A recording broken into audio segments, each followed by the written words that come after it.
Magandang araw po sa inyong lahat mga katribo.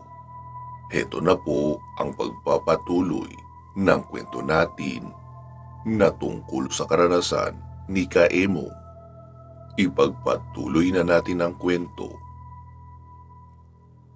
Nanginig ang kamao ko sa galit at hindi ko na nakayanang pigilan ang sarili ko. Hinabol ko ang nilalang na iyon upang pagbayarin sa ginawa niya sa akin. Subalit inawat ako agad ni Lito. Hinawakan din ako ni Roho, kaya hindi kaagad ako makakilos. Pinatayo nila ako matapos mapakalma na tila sinapian ng masamang espiritu. Ano bang pumasok sa isip mo at pati hayop ay idadamay mo? Diyos me, Emong, hayaan mo na yun. Ani Lito. Anong hayaan? Nilapastangan niya nga ako. Ikaw ba naman ihian sa muka? Hindi ka ba magagalit? Sagot ko naman. Sus, hayaan mo na yun. Baka natakot lang, kaya ayun. Ba't naman kasi may hawak ka pang patalim? Dinala mo pa talaga yan dito? Di ba sabi mo, peke din naman yan? Dagdag pa ni Lito. Hindi ako nakasagot at marahang napalunok ng laway. Kasi, panakot lang, ganun. Baka umubra. Kaya dinala ko na rin. Nakita mo naman di ba ang ginawa ko? Natakot agad yung unggoy. Sabay wasiwas ko ng punyal sa hangin. Oo, natakot nga. Pero kamuntikan mo na siyang mapatay. Tugon naman ni Lito na medyo may inis sa akin. Hindi mo rin pwedeng gawin yun dahil ipinagbabawal manakit ng mga ganong hayop dito. Sabat naman ni Roho. Anong ibig mo sabihin dyan? Takang tanong ko naman. Hindi kasi yun unggoy, kundi isang tarsier. Hindi ba't nabanggit ko na sila sa inyo? Sila yung mga tinatawag na tarsier at bawal silang galawin dito. Paliwanag pa ni Roho. Ha? Ano? Seryoso ka? Ba't di mo sinabi agad? Kamunti ka na sana pala akong makulong kung napatay ko yun. Saad ko pa. Dito ko na-realize na hindi nga unggoy ang sumunggab sa akin. Masyado kasi itong maliit kung ihahambing sa mga unggoy. At isa pa, napansin kong malalaki ang mga mata nila na parang kasing laki lamang ng daga. Buti na lang talaga napigilan agad ako ni Roho, kundi makukulong siguro ako. Pakiramdam ko, pinagpawisan ako ng malagkit. Nilagay ko sa tagiliran ang punyal ko at tumango si Lito. Mabuti ba't hanapin na natin si Buboy? Sambit ni Roho.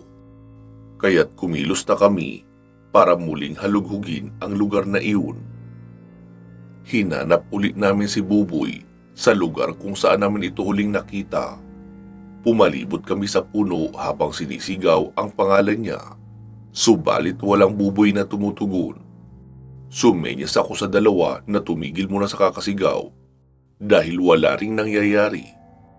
At baka makagambala na kami ng mga elemento sa paligid.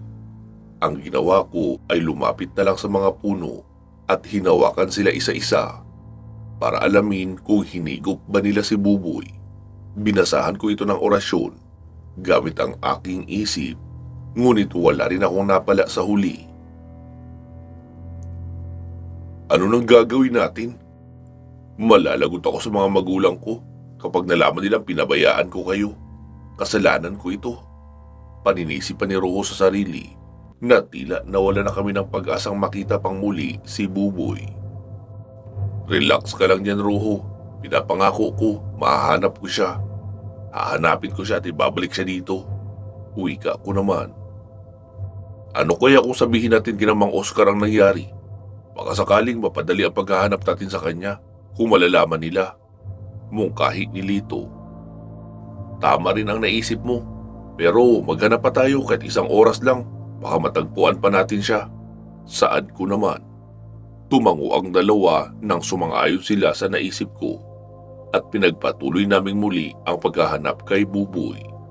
Binagtas namin ang masukal at madilim na bahagi ng lugar hanggang sa makarating kami sa isang sapa. Dito may nakita kami mga bakas ng paa kaya tumigil kami. Baka si Buboy na yan.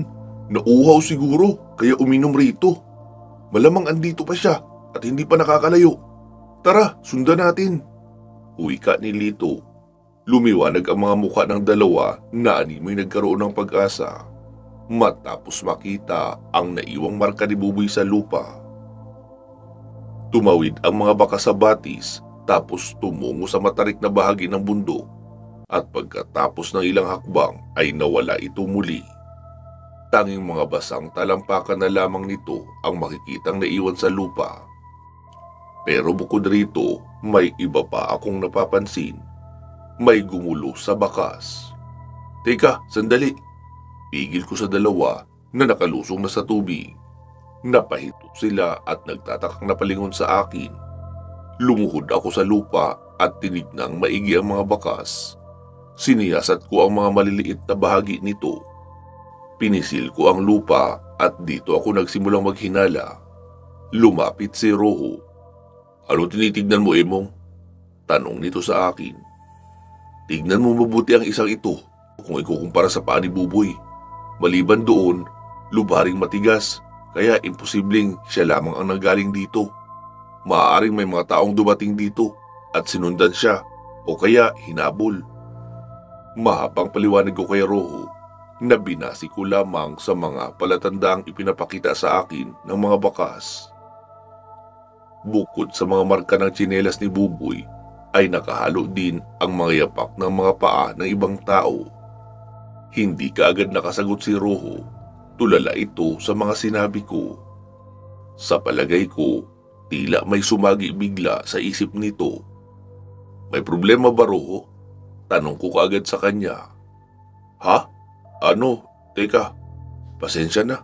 Ano nga uli yung sinasabi mo? Tanong nito matapos na mahimasmasan. Napailing ako. Mga tol, halik kayo, tignan nyo to.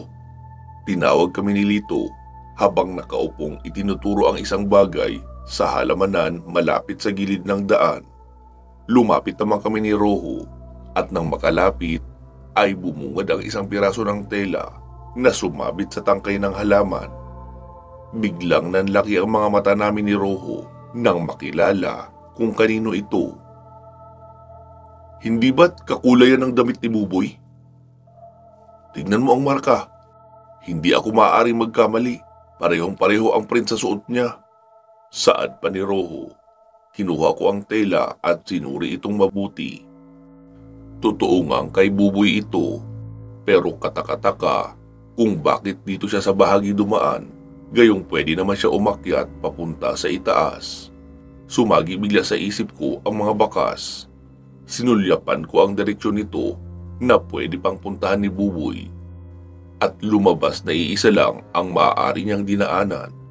Ang masukal na bahaging ito kung saan sumabit ang damit niya. Mukhang tama ang kutob ko. Hinabol siya ng mga taong nakasalubong o nakakita sa kanya sa daan. Makinig kayong dalawa. Kailangan niyo bumaba ng bundok upang maipaalam kina Mang Oscar ang nangyari. Magpapatuloy naman ako sa pag-akyat at hahanapin si Buboy. Kailangan niyo ng kumilos. Utos ko pa sa dalawa. Ano?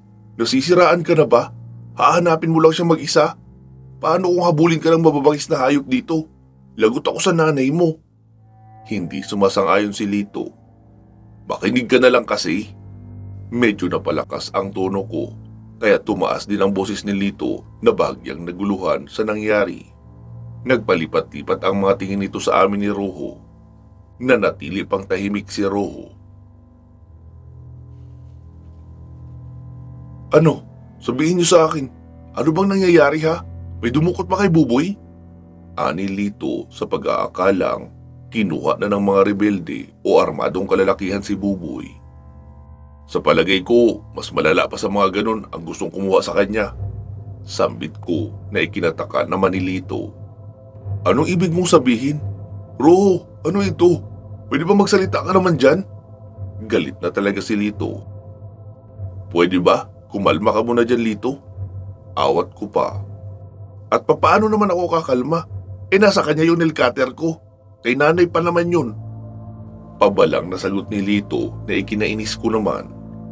Kung hindi lang ako naawat ni Roho, ay mababatukan ko sana ito sa pag-aakalang ang pag-aalala nito kay Buboy ay tungkol lang sa nail cutter ng kanyang ina sa halip na isipin ng aming kaibigan.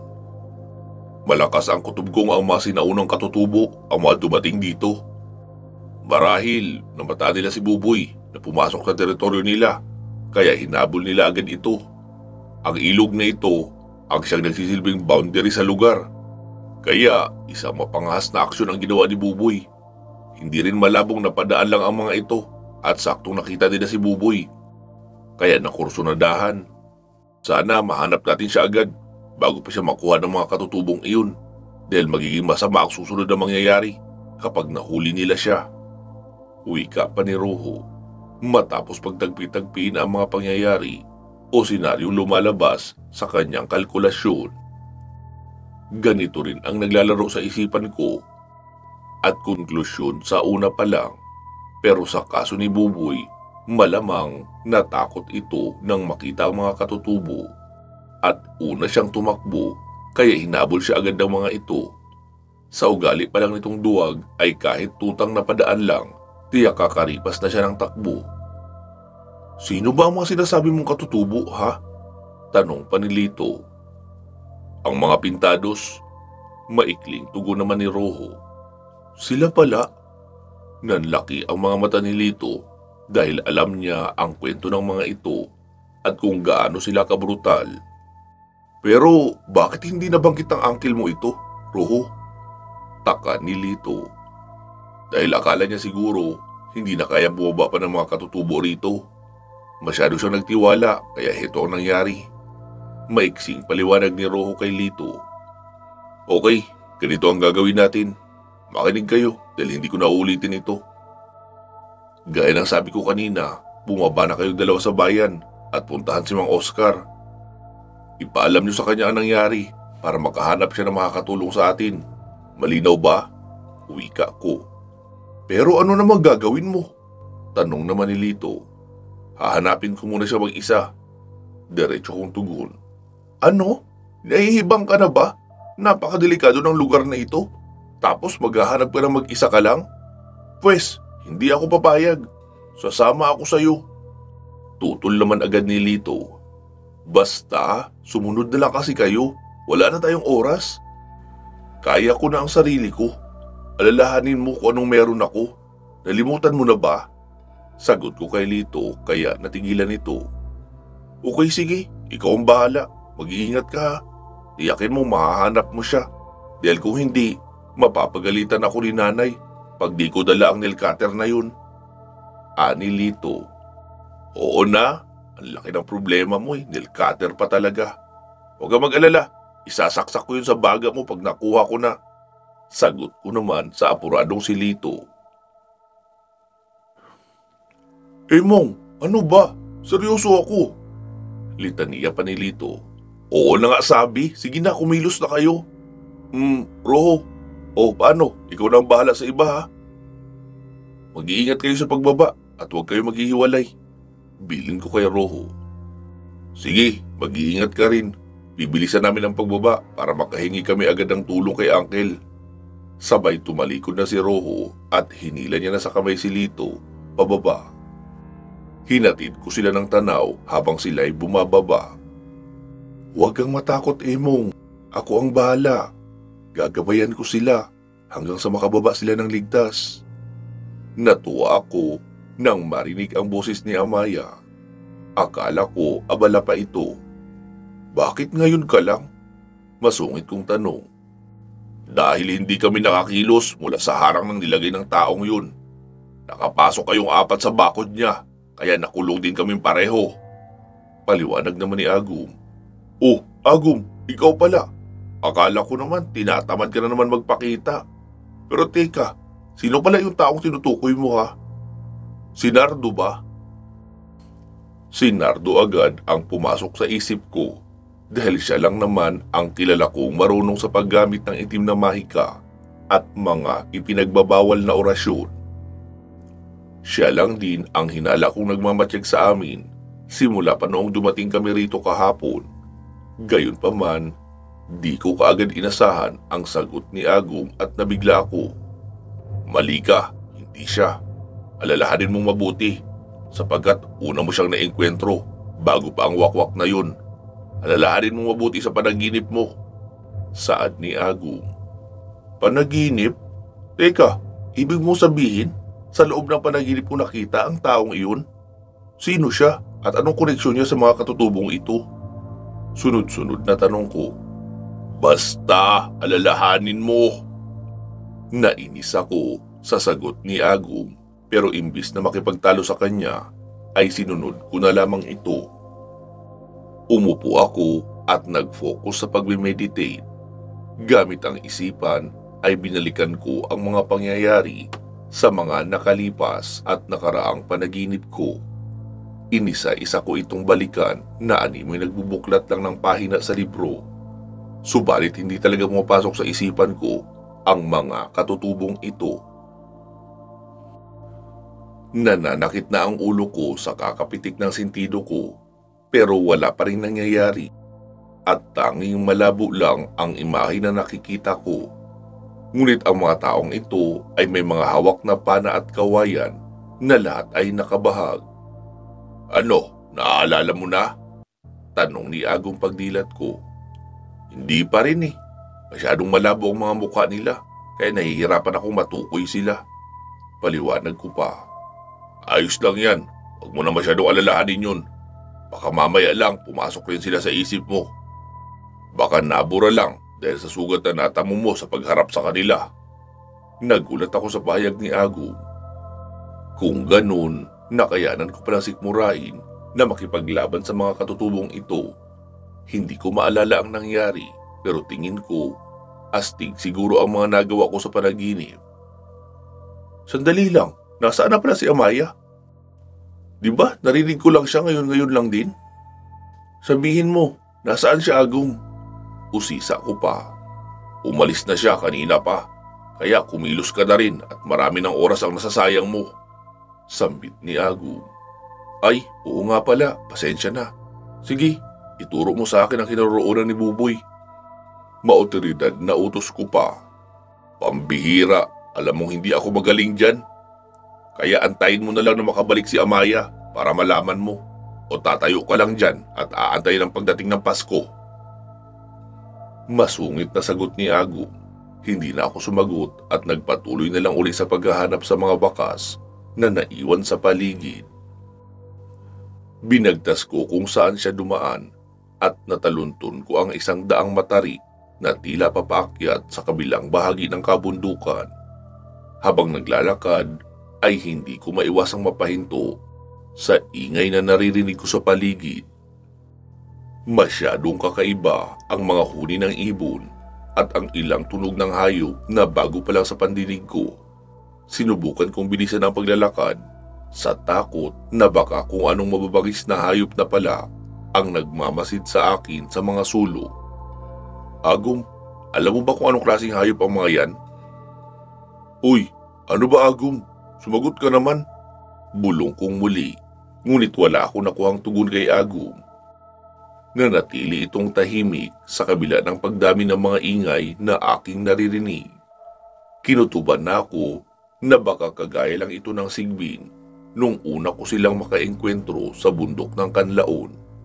Sa pagmamadali ko ay hindi ko napansin ang nakaosting ugat ng puno at natalisod ako. Bumulusok ako ng isang dipa at nakaskas ang katawan ko sa lupa. Nagkasugat-sugat din ang palad ko dahil gamit ko itong pangtukod upang hindi ako tumalsik ng malayo. Pagkatayo ko ay tinignan ko ang mga galo sa katawan, subalit hindi naman ito malubha. Sa kabutihang palad ay gasgas lang, ngunit ramdam ko naman ang kirot at hapdi tuwing nasasagi ito ng hangin. Maya-maya, nagpalingalinga ako sa paligid nang makaramdam ng mga kaluskus sa di kalayuan.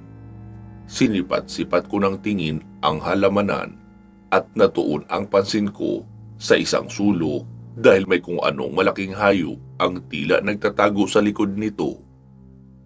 Napalunok ako ng laway habang hinuhugot sa tagiliran ang balaraw. Tuloy lang ang mga kaluskos habang inuuga nito ang bahaging sulok ng halamanan. Maya-maya pa ay dahan-dahan akong napaatras nang matanaw ang maitim at malaking anino mula sa likod ng halamanan na tila naguhudyat na lalapit ito sa kinaroroonan ko. Bukod rito ay nakarinig din ako ng mahahabang angil na parang kahawig ng tunog ng isang nagugutom na leon. "Buwisit Agum, ano ba? Tulungan mo ako dito, dali!" Tawag ko ulit sa gabay ko, subalit hindi pa rin ito sumasagot. Kung kailan na kailangan ko ang presensya niya, ay ngayon pa siya nagkunyaring busy o nawawala. Ilang minuto pa ay nagsiliparan na ang mga ibon na tahimik na nakadapo sa mga sanga. Kasunod nito ay pinakita sa akin ng nilalang ang anyo niya at sa takot ko, nabuwal ako sa lupa at hindi kaagad nakagalaw.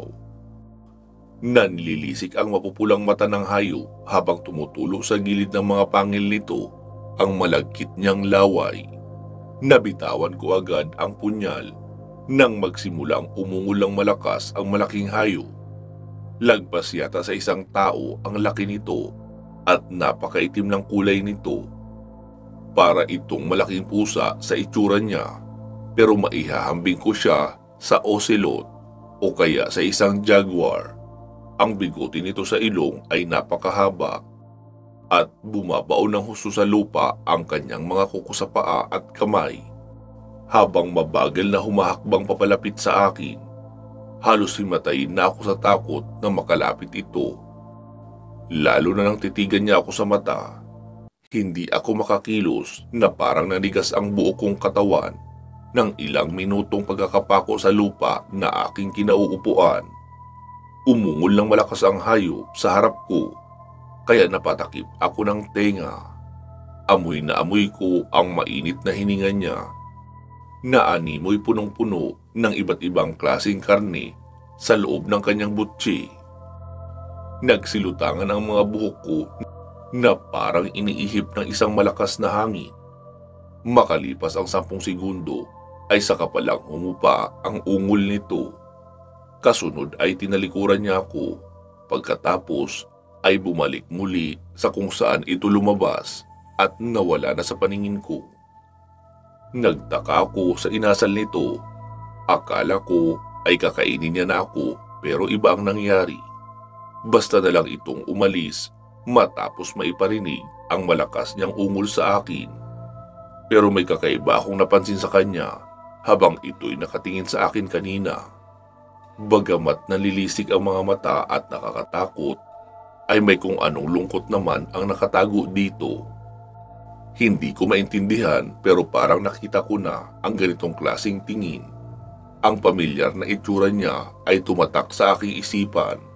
Nagpasya akong tumayo nang maglaho na ang misteryosong hayop na ito. Nagsimulang magsibalikan uli sa mga pugad ang mga ibon na kanina'y nagpulasan dahil sa malakas na ungol ng mabangis at nakakatakot na itim na hayop na iyon. Pambihira, ano kayang hayop yun? Tanong ko pa sa sarili. Dinampot ko agad sa lupa ang punyal at isiniksik sa tagiliran. Bagamat ligtas na sa bingit na kapahamakan, ay hindi pa rin maikakailang kinakabahan talaga ako ng husto sa nangyari. Halos maihi ako sa shorts habang nanginginig at nakatitig sa malahalimaw na hayop na iyon. Matapos nito ay pinagpatuloy ko na ang paghahanap kay Buboy. Sinuyod kong muli ang gubat at naghanap ng mga bakas niya. Chinik kong mabuti ang mga kasulok-sulukan at madilim na bahagi na masusukal na lugar at mga kakahuyan. Lahat ay sinuri ko at walang pinapalagpas. Maging ang ilang ibabaw ng mga puno ay inakyat ko rin, subalit bigo pa rin ako matuntun ito. Ganun pa man, hindi pa rin ako sumusuko sa paghahanap. Patuloy pa rin ako sa paglalakad at umaasang makikita din si Buboy. Sa pagdaan ng mga oras ay hindi ko na malayan na napapalayo na pala ang aking nalalakad hanggang sa mapadpad ako sa madamo at mapunong bahagi ng kakahuyan Sa bandang unahan ay may natatanaw akong isang maliit na bahay. Ilang metro lang ang layo nito, buhat sa kinatatayuan ko. Isang manipis na usok ang makikitang lumalabas sa gilid ng bahay at kasunod ay naaamoy ko ang nilulutong ulam mula sa samyo ng hangin. Dito ko na naisip na kung meron mang lugar na pupuntahan si Buboy ay siguradong dito siya sa bahay na ito pupunta. Kaya nagmadali akong nilakad ito hanggang sa maya-maya ay napahinto na lamang ako nang makaramdam ng ilang mga yabag sa di kalayuan. Napakadami nito at mukhang patungo sila sa direksyon ko. Kaya kinutuban ako at nagtago sa ilalim ng mayabong na dahon ng halamanan sa tabi ng isang puno. Patras kong siniksik ang sarili ko roon at maya-maya dumating din ang kalalakihan na lahat ay nakayapa. Kayumanggi ang kanilang mga balat at may pulseras na nakapulupot sa kanilang mga paa na gawa sa shells ng kabibe. Nang huminto sila malapit sa pinagtataguan ko, ay dumungaw ako kaunti para silipin ang isa sa kanila. Pero ganun na lang ang kaba ko nang malamang sila ang mga katutubo. Napaurong ako sa takot nang magpalinga-linga sila sa paligid na animoy may nararamdaman o tila may naaamoy na tao sa malapit. Nakakapanghilabot ang kanilang mga itsura na tadtad ng tattoo ang katawan at may buto ng hayop ang nakatusok sa mga ilong nila. May nakasaklay na mga pala sa balikat yung maliliit sa kanila, habang ang mga brusko naman na malalaki ang katawan ay may bitbit na itak at tulos na yari sa pinatulisang kawayan. Isang matandang lalaki ang biglang dumating at tila sumenyas ito sa mga kasamahan na magpatuloy na. Umalis sila ng tahimik, kaya tahimik rin akong lumabas sa pinagtataguan ko. Ngunit habang papatras na lumalabas ay may nasagi akong isang pares ng mga binti sa likuran ko. Natigilan ako at kinabahan. Dahan-dahan ako napalingon, ngunit halos manuyo ang lalamunan ko sa gulat nang tumambad sa akin ang matandang katutubo. Hindi ko inaasahan na malalaman niya kaagad kung saan ako nakatago. Ang mga kasamahan niya ay nakapaligid lang sa kanya. Lahat ay seryoso na nakatitig sa akin. Wala akong magawa kundi tumayo at dahan-dahang nagtaas ng mga kamay. Pero tinutukan ako ng sibat ng grupo, kaya kinabahan ako at hindi kaagad makakilos. Mabilis na lumapit sa akin ang matandang lalaki. Tapos dahan-dahan niyang hinugot sa bewang ang itak saka itinutok sa akin. Hindi ako makagalaw sa nervyos nang pinasadahan niya ang leeg ko. Hindi ko alam kung dapat ba ako lumunok ng laway dahil pakiramdam ko parang masusugatan ako kapag ginalaw ko ang lalamunan ko. Pinatingala ako ng matanda habang tinitingnang maigi ang itsura ko. Hindi ako sigurado kung kinikilatis lang ba niya ako, pero hindi ako natutuwa sa ginagawa niya dahil masyadong napipilipit ang leeg ko. Gayunpaman, wala pa rin ako magawa kundi sumunod dahil nasasagi ng talim ang balat ko at sa maling galaw ko lang, tiyak hihiwalay agad ang ulo ko sa katawan. Nakahinga ako ng maluwag nang binabanan nito ang itak, tapos tumingin ito sa mga tauhan. May isang lumapit na payat na lalaki, sabay tinanggal ang lubid na nakapulupot sa katawan at iniabot doon sa matandang lalaki. Mukhang igagapos nila ako, kaya habang nakatalikod pa ang matandang lalaki, ay mabilis ko itong sinipa at nabuwal ito kasama ng tauhan. Nagsigawan ang mga katutubo na agad na alarma sa nangyari. Pagkatapos ay dalit-dalit nilang hinugot ang kanilang mga pana. Sabay nilagyan ng palaso. Dahil dito, tumakbo na ako habang hindi pa nila ako natututukan ng pana. Hindi ko sila maaring harapin dahil napakarami nila at isa pa ay mga normal na tao sila. Tiyak na mahihirapan ako makipagsabayan sa kanila, lalo na't may mga bitbit silang sandata. Halos lumipad na ako sa pagtakbo nang magsimulang magpaulan ng palaso ang mga katutubo. Sa sobrang kaba ko ay kung saan ako napapaliko at napapasuot. Hinahagisan din nila ako ng mga sibat kapag may pagkakataong natitisod ako sa ugat at mga punong nadadaanan ko. Hindi ko maintindihan kung sumisigaw pa sila o nagsasalita. Ngunit may kung anong salita ako naririnig sa kanila na tuwing magcha-chant sila. Halos habol hininga ako sa pagtakbo habang umiilag sa mga sandatang ibinabato nila sa akin. Pasigsag na ang takbo ko para hindi ako matamaan ng mga katutubong wala yatang ibang iniisip kundi ang mahuli ako. Kaya minsan, katakot-takot na reaksyon talaga ang gumuguhit sa mukha ko tuwing makikita ko kung paano bumabaon sa puno at lupa ang mga ibinabato nilang sandata. May isang palaso ang tumalilis sa likuran ko. Ramdam ko ang tama nito at sa kabutihang palad ay naiwasan ko ito. Direkta itong bumaon sa puno, ngunit hinugot ko ito at ibinalik na may halong orasyon. Nangisay sa sakit ang isang lalaki nang tamaan ito sa binti. Napahinto sa paghabol sa akin ang mga katutubo at tinignan ang nangyari sa kasamahan. Nagulat sila nang umusok ang sugat ng lalaki kung saan nakabaon ang palaso. Tinanggal ito ng matandang lalaki at matalim na tumingin sa akin. Tinapon niya ang palaso at nagulat ako nang magliyab ito. Dito sumagi sa isip ko ang sinabi ni Agu. Ito na marahil ang taong tinutukoy niya na naglagay ng bakod upang subukan silang igupo sa may paanan ng bundo. Nakikita ko sa mukha niya na may kaalaman siya. Ang kakaibang tattoo niya sa katawan ang nagpapatunay dito. Ilang nakaukit na titik at mga salita na tila nagmula pa sa sinaunang baybayin. Hindi ko na hinintay na makaporma at maitayo pa nila ang lalaki. Kumilos na ako agad sa kamuling tumakbo. Lumiko ako sa kaliwa upang umiwas sa daan at pumasok sa masukal na bahagi ng kakahuyan. Mas pinili kong ito na lang ang tahakin kaysa makipagsapalaran sa mga umuulan na palaso sa daan.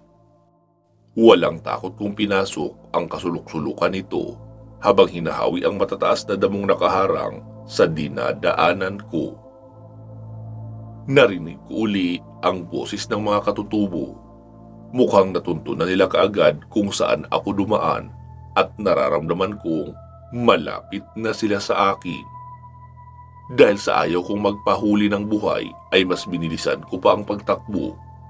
Nagkanda sugat-sugat na ang mga binti ko at braso sa paglagpas sa matutulis na tangkay ng mga halamanan. Subalit hindi pa rin tumitigil sa pagpadyak ang mga paa ko. Nagamit ko na rin ang lakas ng dignom. Ngunit ang bibilis talagang tumakbo ng mga damuho para silang buntot ko na hindi humihiwalay sa akin. Hindi nalalayo ang pagitan nila sa akin. Mga 50 metro at nakikita ko ang paghagis nila ng mga sibat at pagpana ng mga palaso. Kung di ko lang tangan ang dignom ay malamang tumagos na sa dibdib ko ang mga palaso nila. Ganun pa rin ang ginagawa nila. Matapos bumato ay sisigaw ng malakas na animoy may pinupuri o dinadakilang Panginoon. Ngunit habang ginagawa nila ito ay minsan naghahalo-halo at nag-iiba ang tono nila na tila nahahaluan ng boses ng ibang nilalang. Kinikilabutan tuloy ako tuwing magcha-chant sila para silang umiiyak o kaya tumataghoy habang nasa ilalim ng lupa. Yung tipong mga taong humihiyaw sa hirap at sakit sa sabay-sabay na parusa sa kadiliman. Ganun na ganun ang naririnig ko, kaya hindi may pagkakaila ang takot sa mukha ko. Wala pa naman akong ideya kung paano sila matatakasan. Kabisado nila ang gubat at lahat ng pasikot-sikot dito, kaya hindi ako maaaring huminto. Basta takbo lang ako ng takbo, habang di pa masyadong napapagod ang mga binti ko, kahit na parang bumibigay na ang baga ko sa sobrang paghingal. Sa patuloy na pagtakbo, may nadaanan akong mga puno na magkakasunod na nakahanay at ang bawat pagitan nila ay hindi masyadong nalalayo sa isa't isa. Pero may isa akong napansin sa mga puno dahil may mga guhit sila sa katawan na kasing haba lamang ng lapis o kaya ruler. Hindi ako sigurado kung nalika ba ito ng lumot, pero habang pinagmamasdan ko ito ay may kung anong alaala ang biglang sumagi sa isip ko. Sa isang malabong pangitain ay nakikita ko ang sarili ko na gumagawa ng guhit sa mga punong nadadaanan ko, at sa isang bahagi nito ay nakikita ko naman ang mga katutubo na mabilis na humahabol sa likuran ko. Parang sing bilis ng kidlat na nag-flash sa memorya ko ang bawat eksena hanggang sa maalala ko na ang lahat ng mga nangyari. Ngunit bigla akong natauhan nang maramdaman ang isang pares ng mga yabag na mabilis na kumakaripas papunta sa akin. Paglingon ko ay sumalubong sa akin ang dulo ng sibat ng katutubo. Mabilis ko itong nailagan gamit ang pagtapik sa kahoy at sinipa ang sikmura ng lalaki. Napaatras ito ng ilang dipa at nabigyan ko ng gulat ang mukha niya. Tiyak na nasurpresa ito sa taglay na bilis at lakas ko. Sumundot uli ng atake ang lalaki pero yumuko lang ako at nasyak ito nang makalapit ako ng mabilis sa kanya.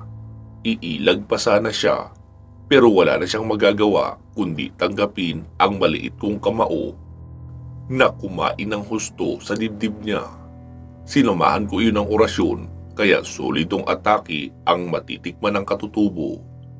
Matapos tumama ay napaatras at napaluhod sa sakit ang lalaki. Pagkatapos ay sumuka ito ng dugo. Ilang segundo ang lumipas ay nabitawan niya ang sibat at dahan-dahan ang napayuko ang ulo. Lumuhod ako upang silipin kung humihinga pa ba ito, pero nagulat ako nang makitang nakapikit na ang mga mata nito habang patuloy na tumutulo ang malagkit na dugo sa bibig. Pambihira, napatay ko pa yata. Nanlaki ang mga mata ko at napatiting sa kanang kamao ko na siyang tumapos sa buhay ng katutubo. Mukhang napalakas yata ang atake ko at mukhang nakaapekto ito sa baga niya kaya sumabog ito sa loob at napasukan ng dugo. Maya-maya may nararamdaman akong paparating na mga yabag patungo sa kinaroroonan ko. Tumayo ako at iniwan na nakaluhod sa lupa ang patay na katawan ng katutubo. Huminto ako ng bahagyang malayo na ang agwat ko. Nagtago ako sa isang puno at tinanaw ko sa malayo ang mga katutubong hinintuan ang kasama nila. Malungkot nilang pinalibutan ito. Napansin ko rin na huminto ang matandang lalaki tapos lumuhod sa tabi ng napaslang ko.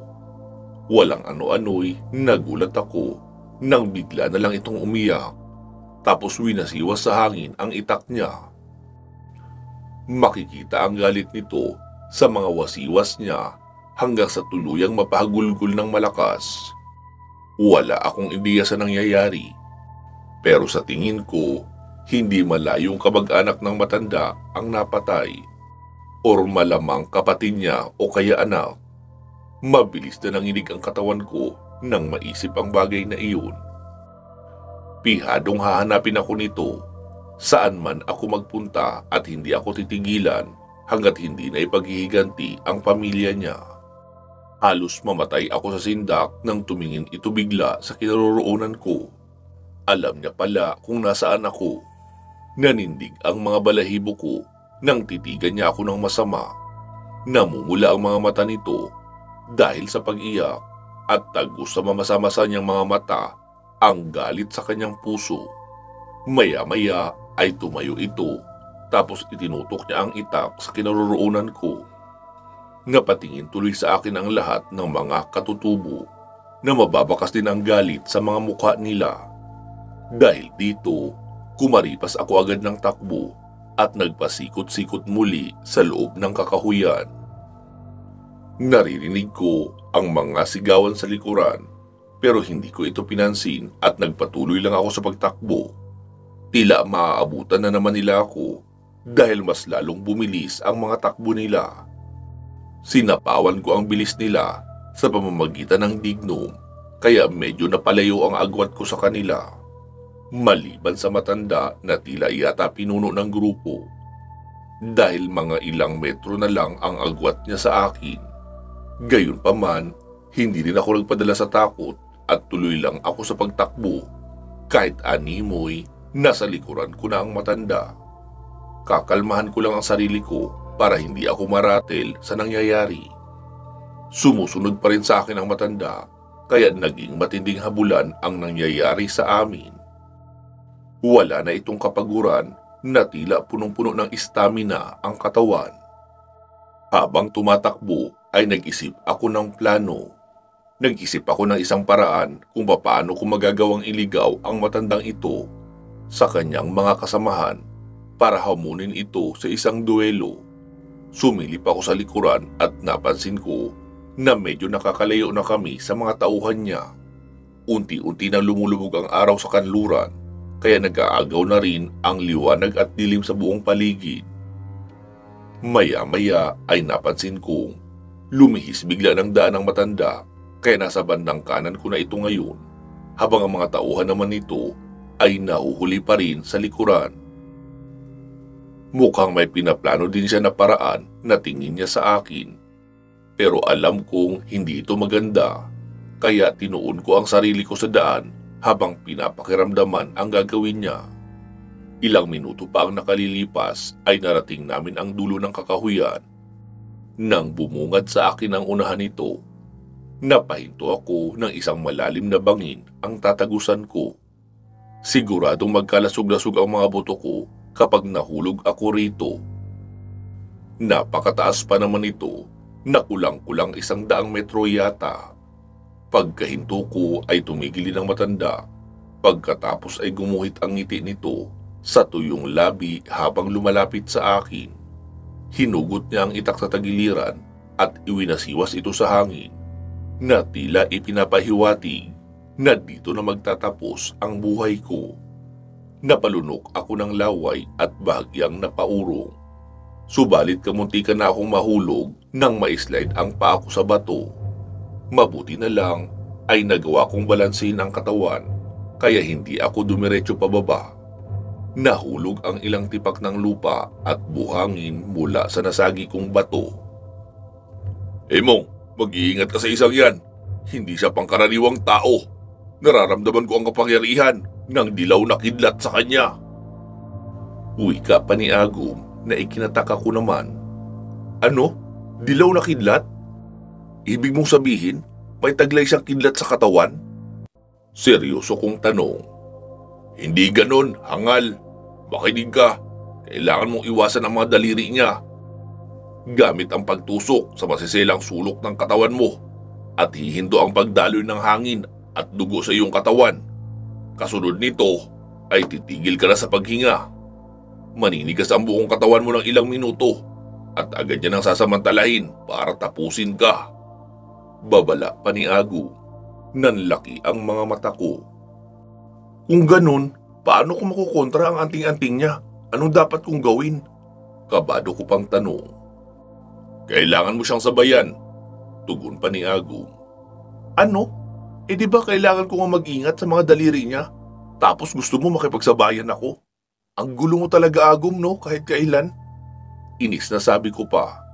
Hindi ganun ang ibig kong sabihin. Ang gusto kong sabihin ay kailangan mo siyang sabayan sa kilos, pero uunahan mo siyang umatake. Dapat mauna kang makatama at kailangan solidong atake ang magagawa mo sa kanya. Yun lang ang kahinaan ng mutya. Tapatan mo ang bilis nito. Kapag nagawa mo yun, hihina ito at tuluyan ang mawawala ng bisa. Mahabang paliwanag ni Agu. Okay, naiintindihan ko na. Salamat sa impormasyon. Sisimulan ko na mag-focus. Sambit ko pa at nagsimula na ako mag-concentrate nang ibaba ng matanda ang itak niya. Tinignan ko kung paano siya gumalaw at kumilos. Hinugot ko ang balaraw sa bewang ko, saka nag-umpisang umusal ng orasyon at biglang ginulat ito ng isang atake. Nagulat ako nang masalag niya ang atake ko Nagtapon pa ako ng hiwa, subalit nakaiwas din ito. Sumipa ako, pero sinalag ng tuhod niya. Umatras ako nang subukan niyang sumagot ng atake gamit ang daliri. Gumulong ako papalayo, kaya nabigyan ulit kami ng distansya sa isa't isa. Nag-ikutan kami sandali habang pinakikiramdaman ng isa't isa. Nawala ang ngiti niya at naging seryoso ito bigla. Indikasyon lang nito na nakuha ko ang respeto sa kanya. Hindi naglaon ay dumating din ang mga tauhan ng matanda at mababakas ang matinding pagod sa kanilang itsura. Naliligo sila sa sariling pawis at nakalatay ang mga dila. Nang makabawi ng hininga ay kinargahan nila ng palaso ang mga pana nila tapos sabay-sabay na itinutok sa akin. Ngunit nabigla ang mga tauhan nang sumenyas ang pinuno na ibaba ang kanilang mga sandata. Maging ako ay nagulat din at biglang napaisip na baka gusto nito makipagmano-mano. At hindi rin ako sigurado kung magaling ba ito sa close quarter combat. Pero sa ipinapakita niyang galawan ay sapat na ito para matakot ako at mag-ingat. Matapos maibaba ang mga sandata ay nabigla ako nang maglaho ang matanda sa isang iglap at nakalapit agad ito sa akin. Isang paparating na taga ang mabilis na tatama sa liig ko. Pumihit ako sa kanan at nakaiwas pero sinundan ako ng 3 matutulis na daliri ng matandang pinunong iyon. Naloko na! Sambit ko habang pinipilit ko ulit ipihit ang katawan. Nakailag ako at sumagot din ako ng atake. 3 wasiwas ang pinamalas ko, subalit lahat ito ay nasalag. Sumundot ulit ito ng taga, pero nainis siya nang maglaho ako sa harapan niya. Nasa likod niya na ako at sasaksakin ko na sana, subalit bigla rin itong nawala. Hinanap ko siya sa paligid dahil 3 segundo na siyang hindi lumilitaw. Nawala ito na parang bula at ngayon hindi ko maramdaman ang presensya niya. Mautak rin pala ito dahil pati ang amoy niya ay nagawa niyang ikubli. Hindi ko maamoy ang aura niya at maging ang pawis niya ay tila tinangay na lang ng hangin. Lumipas pa ang mga segundo hanggang sa umabot ng 1 minuto ay hindi pa rin ito nagpapakita. Kinakabahan na ako dahil baka ginagamitan niya na ako ng tagabulag. Umusal ako ng orasyon at gumawa ng bakod sa sarili ko. Ilang usal lang ay natapos ko na agad itong gawin. Pumasok ako sa bakod ko at dito ko pinakiramdaman ang paligid. Alam kong hindi magandang ideya ang ginawa ko dahil maaari din siyang makapasok sapagkat normal siyang tao. Pero ang trigger na magagawa ng presensya nito ay mararamdaman ko kaagad kapag sinubukan niyang pumasok o lumapit man lang sa harang ko. Madidetect ko siya agad mula sa orasyon na sinambit ko kanina. Maya-maya pa ay nakadama ako ng kaunting hilo nang makalanghap ako ng masangsang na amoy sa paligid. Sa sobrang baho nito, pati ang mga katutubo ay napatakip din ng kanilang mga ilong. Sumasabog ang baho sa loob at labas ng bakod ko. Parang hindi ko na ito makayanan at gusto ko nang lumabas sa harang. Subalit pinigilan ako ni Agum. Sinabihan niya ako na manatili lang muna sa bakod at tiisin lang ang masangsang na amoy. Pero hindi ko na talaga ito matiis sa sobrang baho at hindi lang amoy ang nagrereklamo, kundi pati na rin ang hilo na dala nito.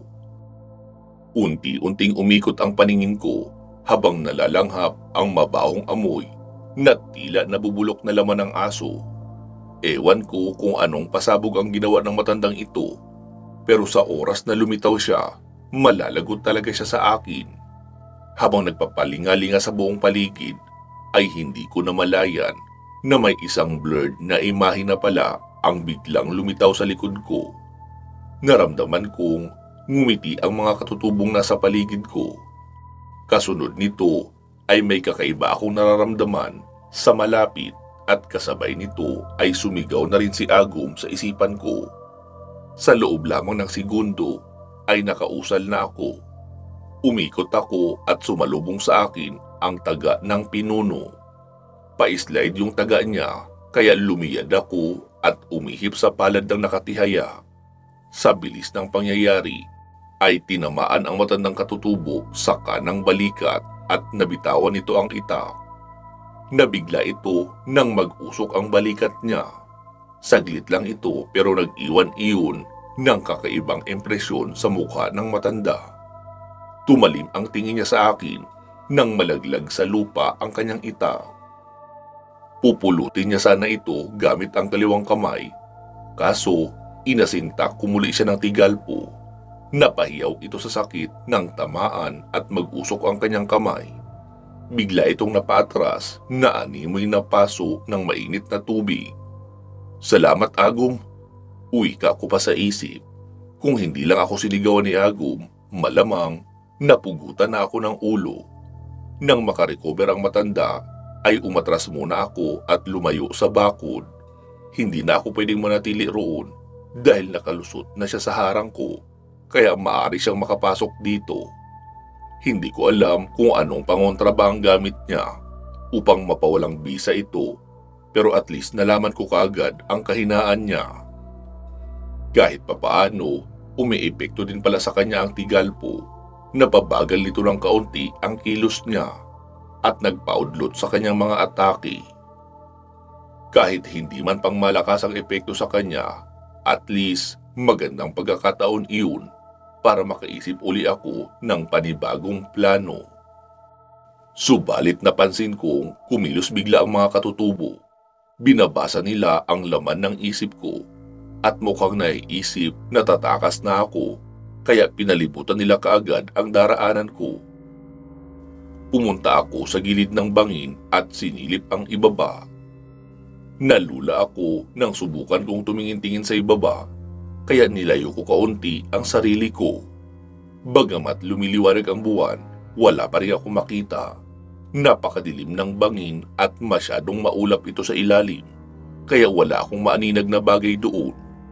Ganun pa man, tila may nararamdaman akong umaagos na tubig at dumadaloy ito sa ibaba. Mukhang nanggagaling ito sa sapa na naroon sa ibaba.